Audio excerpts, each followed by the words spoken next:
Alam nyo ba yung indicator na pivot points? Okay, may indicator kasi tayong tinatawag na ganon, which is nag-a-act siya ng support and resistance. Kapag beginner ka and medyo hirap ka sa support and resistance, pwedeng ito yung gamitin mo. Search nyo lang sa indicator pivot point standard. So, ang basic niyan is 15. 15 na set ng pivot points yung lalabas. So, wag muna kayong malito. Baguhin natin siya sa settings. Click nyo lang to, settings, and then yung number of pivots back, lagay nyo lang 2. Okay.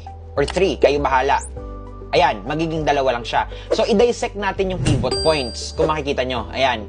Lalakihan ko siya. May makikita kayo ditong P, R1, R2, R3, R4, R5.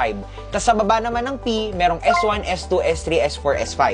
So, yung P, ito yung pinaka-pivot, main pivot point. Ayan yung gitna, sentro. Tapos yung taas niya, ito yung resistance 1, resistance 2, hanggang resistance 5. And then yung S naman, ito yung support 1 hanggang support 5. Kung hirap ka mag-plot ng support and resistance, makakatulong sa itong pivot points.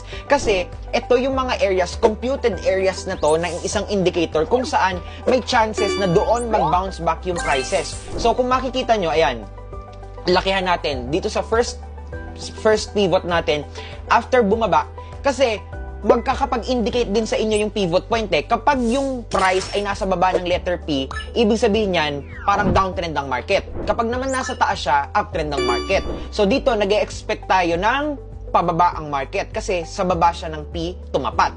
And then tignan nyo ngayon, nagba-bounce siya dito sa taas ng P mismo, and then dito siya naglaro sa first support, and then ayan, medyo hindi siya ni-respect dito, pero ngayon nagba-bounce na siya, papunta na siya sa next category ng pivot point natin. Ayan, pwede siya dito dumiretso, pero dito, naglalaro na rin siya kanina dito sa support 3 natin.